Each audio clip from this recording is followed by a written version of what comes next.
أعوذ بالله من الشيطان الرجيم. بسم الله الرحمن الرحيم.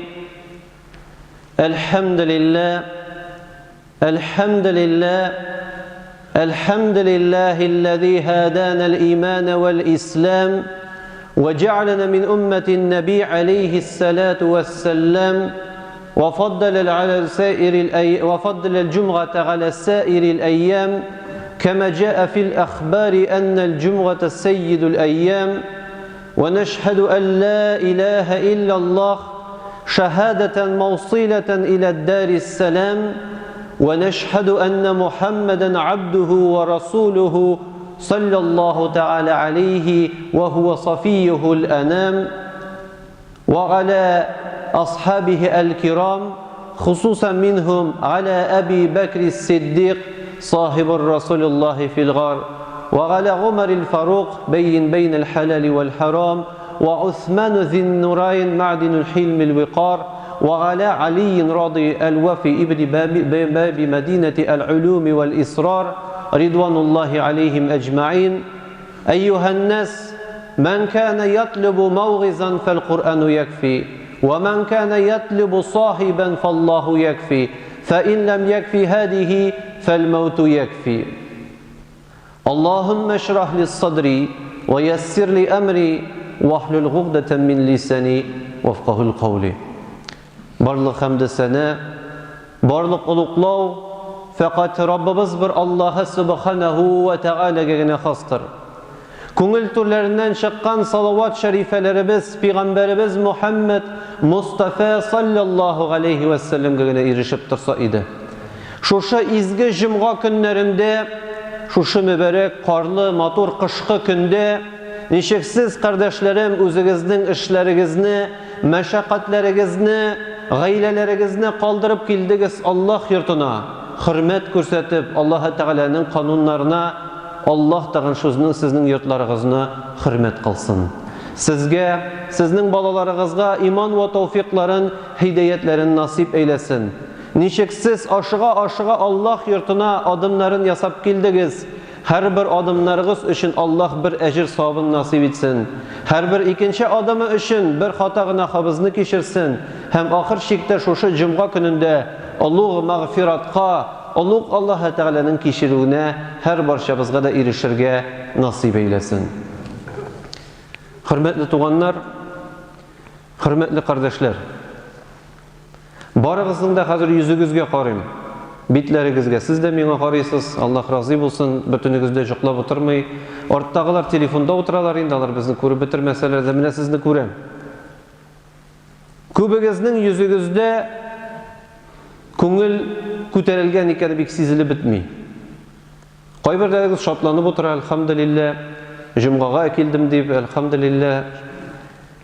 Лекен жамағат айтасым келмей, жұмғаға келіп, елмайып отырға ғана керек деп. Айтасым келе, жүзігізде көбігізінің сезілмей дүния білен шатлық. Хищексіз, нешегенде дүния білен шатланырға бола.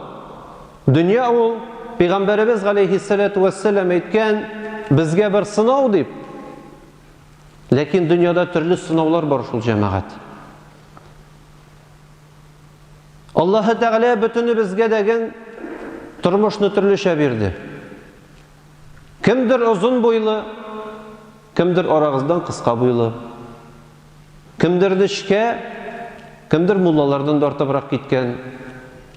Qaysig'iz boy, Qaysig'iz jamoat kuchga-mushga turmushini olib bora. Bar qaysilarig'iz motor kulmaklar kiye, eng yaxshi markalarning.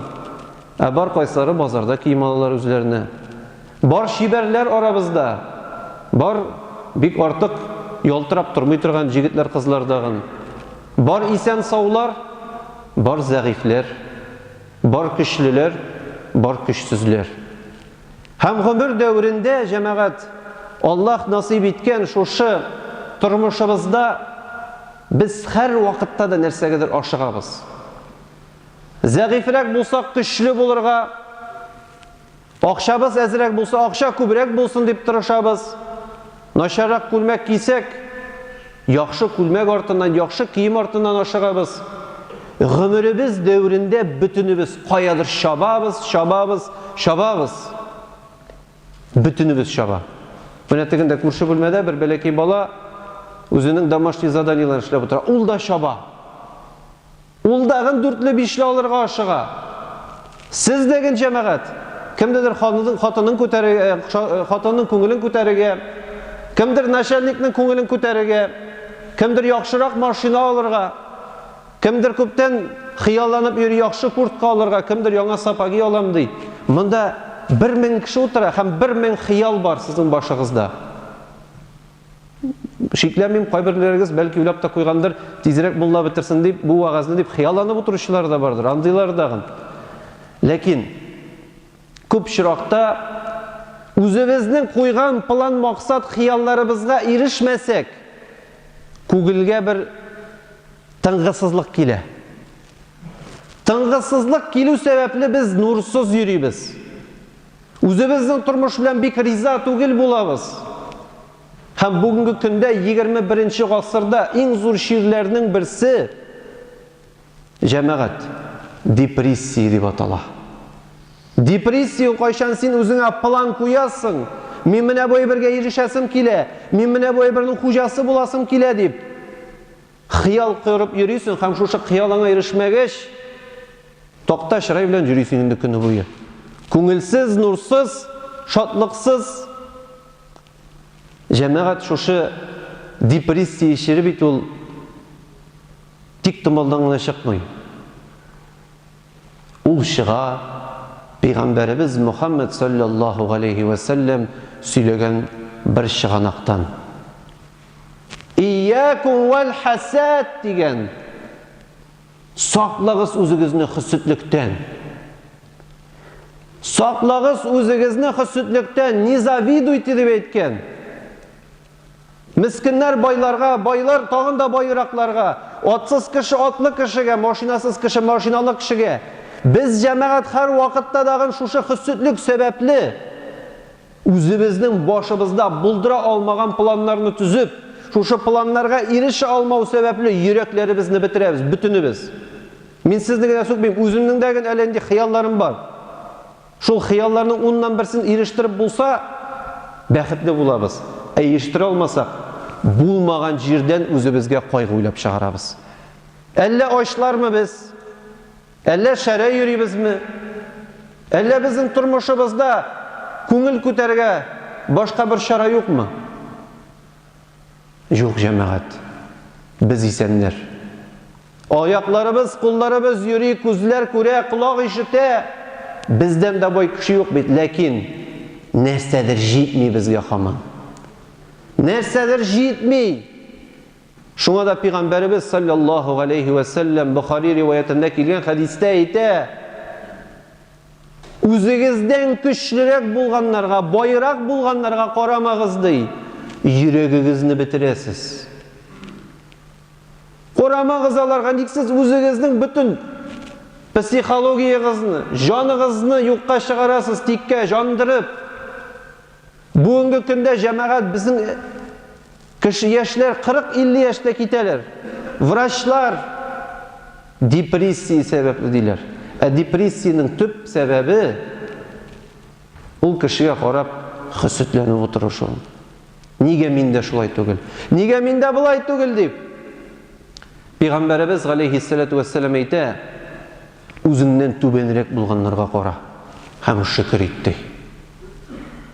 Үзеңнән түбәнрәк булганнарга кара һәм шөкер ит. Күпме кеше килә бүген әйтә: Минем тормышым рәхәт түгел, кызыгы юк, хикмәте юк ди. Акчам юк, квартирам бәләкәй, хатыным йылмаймый, тәмле аш пешермей, балаларым жүләрләр көне төн икеләп кайталар мәктәптән. Әлхәмдүлилләh. Кемдер җәмәгать урамда шүплектә яши. Кемнеңдер хатыны бөтенләй юк. Кемнеңдер баласы гомумән инвалид. Билләһи җәмәгать, менә бу атнаның дүшәмбе көнендә бер хатын килде, дога кылдырыгыз әле дип. Шушы баланы күрсәгез сез, күрми, ишетми, йөри алмый, Ләкин 6 яшын тутырган бит. Менә шулай бармакларын селкетеп, әнисе белән сөйләшәләр. Без әйтәбез, безнең балалар жүләрләр дип. Biz иң бай кешеләр җәмәгать, балаларыгызны яратыгыз. Хатыннарыгызны яратыгыз. Торган квартираларыгызны, йортларыгызны, йөргән хәттәки иске шестерка машинагызны да яратыгыз. Чөнки шөкерсез булсак, Аллах хансында алырга мөмкин. Карамагыз аларга, кемнәрнең ниндидер зур байлыклары бар, аларга карап үзегезнең күңелләрегезне юкка чыгармагыз. Кытайдагы бер жүләр бала үзенең пушкасын саткан iPhone 10 алам дип. Сорагач нигә дип? Миндә пушка икәү бит, iPhone берсе дә юк дигән. Менә шушындый логика. Җәмәгать, бу инде крайний случай. Ләкин бүгенге көндә дә бит күбебез кирәкмәгән әҗәтләргә, кирәкмәгән кредитларга кирип батабыз. Нигә? Кирәкмәгән әйберне алыр өчен. Кирәкме ул сиңа? Кирәкмәгәч ник үз өстеңә син бу әйберне җыясың? Әлхакумут такасур дип Аллаһ Тәгалә әйтә. Саклагыз үзегезне арттыру мал ширеннән ди. Siz аны кәллә сауфа тәгъләмун, кыямәттә генә белерсез нинди проблема икәнен. Бу дөньяда йөрисең, синең 6, 7, 8, 10 төрле күлмәгең, киемнәрең, әйберләрең бар, үзеңә хис итәсең, миннән дәгән хәлле кеше юк дип. Кыямәт көндә һәрбер турсик носки өчен җавап бирергә кирәк икән, монсы бөтен сөйләмәй.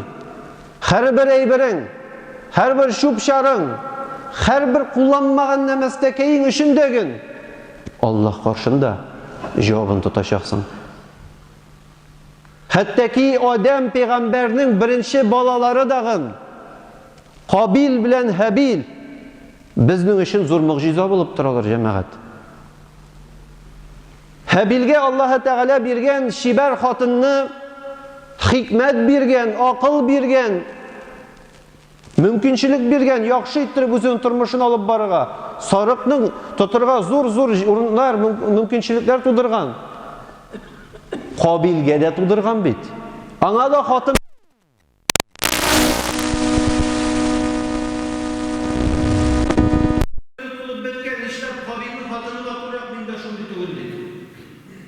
Нигә Аллаһ Тәгалә матур хатын биргән, миңа бирмәгән ди. Күпме мужиклар безнең җәмәгать шушы бәла белән уйланып йөриләр. Ради Аллаһ хакы өчен икенче хатын алам дип, үзләрен дә Аллаһ Тәгаләндә ялганлап, үзләренең нәфсләрен тыярга тырышалар. Җәмәгать, Алланы да үзеңә дә алдарга ярамый. Үз өстеңә йөкләргә ярамый, шул әйберне кайсысын син Аллаһ каршында җавап бирә алмыйсың. Шуңа Кабил дә бер вакыт түзә алмыйча, күңелен кыздырып бетергәч күрә, Аллаһ аларга курбан чаларга кушкан икәнен.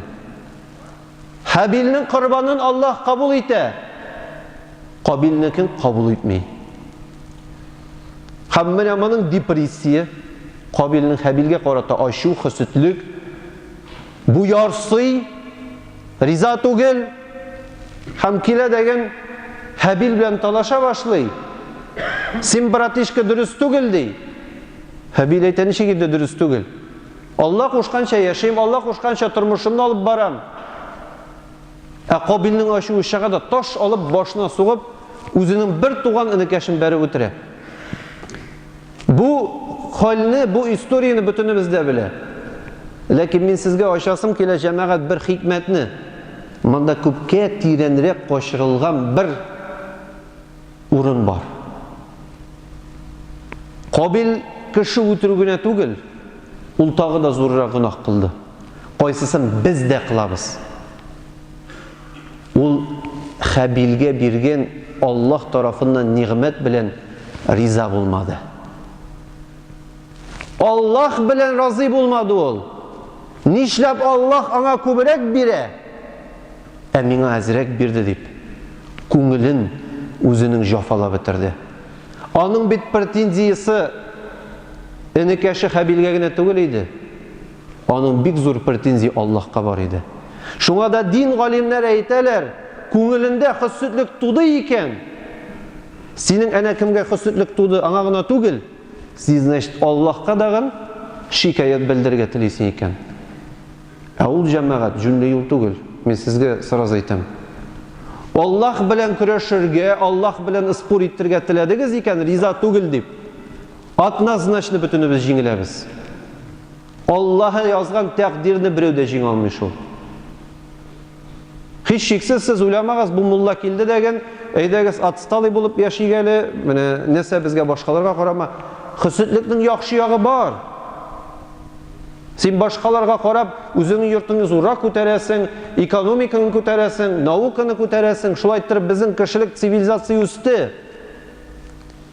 Ләкин җәмәгать 100 данадан бер данасы гына хөсетлекнең файдалы. Калган 99-ы ул бәла. Чөнки Раббыбыз Аллаһ Тәгалә Фәләк сүрәсендә әйтә: "Ва мин шәрри хасидин иза хасада." Һәм Раббым сакла мине ди. Хөсетлек кылган кешенең хөсетлегеннән, чөнки хөсетлек кылды икән, ул Аллаһ биргән җан нурыннан ышкынып, примитив хайванга әйләнергә мөмкин. Һәм минем үземнең дустым бар иде. Ул вафат. Аны 2006 елда үтерделәр. Бәсме ничек? Ул студент иде. Һәм инде һәр суббота безнең авылга кайтып йөри иде инде ул. Автостоп белән торганда моның янына киләләр малайлар. Хулиган малайлар була бит инде. Киләләр дә әйтәләр: "Синең курткаң бик матур икән." Бездән дә куртка түгел. Бирдиләр. Бу бирмим ди, бу минеке бит.